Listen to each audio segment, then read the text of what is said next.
If you're struggling with the pricing of your children's book, if you're unsure what to charge for it, or if you simply want to make sure you're pricing your book correctly, then this video is for you. Hi there, I'm Eevi, an award-winning children's author and ghostwriter over on eevijones.com and the creator of Children's Book University. I create videos specifically for children's authors, so be sure to subscribe so you don't miss your weekly videos. In this video, I'm going to share with you the #1 pricing mistake children's authors are making, what goes into the sales price of a book, what 2 main factors to consider when deciding on the pricing of your book, and what to always remember when it comes to setting the price. So let's start with the #1 pricing mistake. The #1 pricing mistake I've seen new children's authors make over and over again is that they price their book too high. And they do so in an attempt to recuperate the initial costs of their children's book as quickly as possible. And doing so is of course absolutely understandable, but can actually end up hurting your sales, which means that instead of recuperating your initial costs quickly, you may end up causing it to take much longer. It is definitely a mistake I used to make as well when I first started out as a children's author nearly 10 years ago. So I created this video to help you follow a more methodical pricing strategy where we will consider a number of different factors. But before looking at these factors, let's look at what actually determines or makes up the sales price of our children's book. A quick side note here, pricing calculations differ between the different book formats. So for the purpose of this video and the pricing example I will share with you, I am only focusing on the paperback format over on Amazon's KDP right now. So please keep that in mind. So the list price of our book is made up of 3 components. That's the printing costs, the royalty rate, and the author's royalties. Now, the printing cost is the cost to print your book. These are set costs and are determined by things like the paper you chose to use, the number of pages in your book, the trim size of your book, the color choices you've made, things like that. The printing cost is automatically calculated once you upload your book onto KDP. The royalty rate is also set and is based on your chosen distribution channels. It's 60% if you choose distribution over on Amazon only, and it's 40% if you select expanded distribution beyond Amazon. I'll be sure to make a separate video on whether or not I would recommend selecting expanded distribution, but for now, simply know that by selecting to choose the distribution over on Amazon only, your royalties for your paperback will be significantly higher. The only component we as authors can influence to tweak our pricing is the author's royalty, which is the amount you as the author will make after each sale. Now, when you upload your book, Amazon will do all these calculations for you. It will let you enter a list price, and it will then calculate the royalties for you based on the selections you've made. So that's what constitutes the price of a book. But again, this applies to paperbacks only. The pricing calculations for other formats are slightly different. Now again, it can be very tempting to base the pricing of your book on your royalties only, wanting to get as much out of each book sale as we possibly can.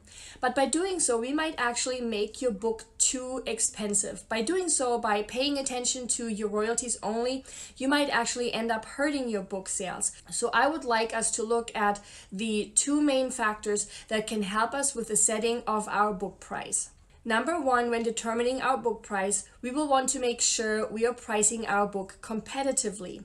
That is, we will want to go over to Amazon and look at a number of books that are similar to ours and see what they are priced at, and then use that as a guide. Now, when I say similar, what do I mean? Here we will want to pay attention to 3 things.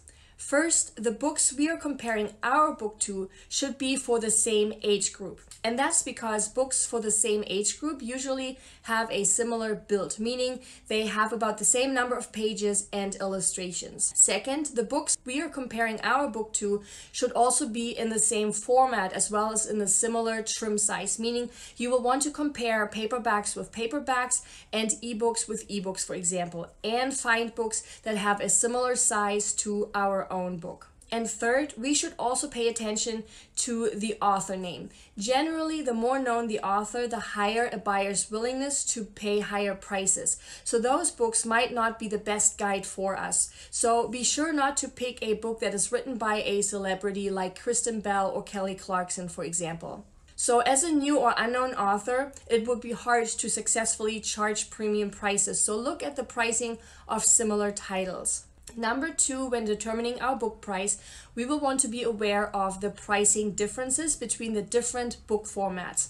Now, the general order of pricing going from lowest to highest pricing usually is ebook, paper, hardcover, where the price of an ebook is usually a lot lower than that of a hardcover, and the price of a paperback falls somewhere in between.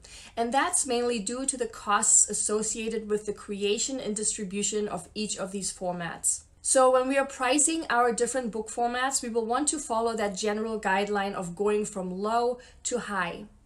I do want to add a side note here though, because sometimes we see a slightly different pricing scheme where perhaps the hardcover is not the most expensive option. And that usually happens when the publisher is trying to push or promote a certain format. This book right here is a great example because ebooks don't have any printing costs and normally a very low digital delivery fee. They are usually the most cost-effective book format to purchase. But with this example right here, the ebook is currently priced above the 2 print versions. This indicates that the publisher is currently trying to push the sale of the print versions. So that's a great example to show how pricing can be used for certain promotional and marketing strategies. But again, generally, we want to stick to the ebook, paper, hardcover order of pricing, where ebooks have the lowest list price and hardcovers the highest. So again, when we are trying to find the best price for our book, consider looking at the price of similar books and ensure you follow the pricing order from low to high based on the book format, where your ebook is the lowest priced format followed by your paperback and then hardcover. Now here's something we should always remember when it comes to setting our book price. Our pricing decision isn't permanent. That is, we can always go back and adjust our pricing. So deciding on our book's initial price shouldn't be something that keeps us up at night. So based on what I've shared with you in this video, go ahead and give it your best shot. And if you should find that this price isn't working, you can always go back and change it. And if your book is selling exceptionally well, that's when you may want to go back and perhaps slightly increase its price. But again, that increase isn't because you want to recuperate your initial investment as quickly as possible. This increase should be based on the demand of your book. So don't be afraid to experiment a bit. Remember, creating and sharing your beautiful children's book is such a wonderful adventure and journey. You can always come back and tweak and adjust things. I really hope you found this video valuable and helpful and answered the questions you may have had regarding the pricing of your children's book. And hopefully it took off some pressure you may have felt before to price your book just right. Please give this video a thumbs up and subscribe if you haven't yet. Here's to the always tweakable pricing of your book. Bye!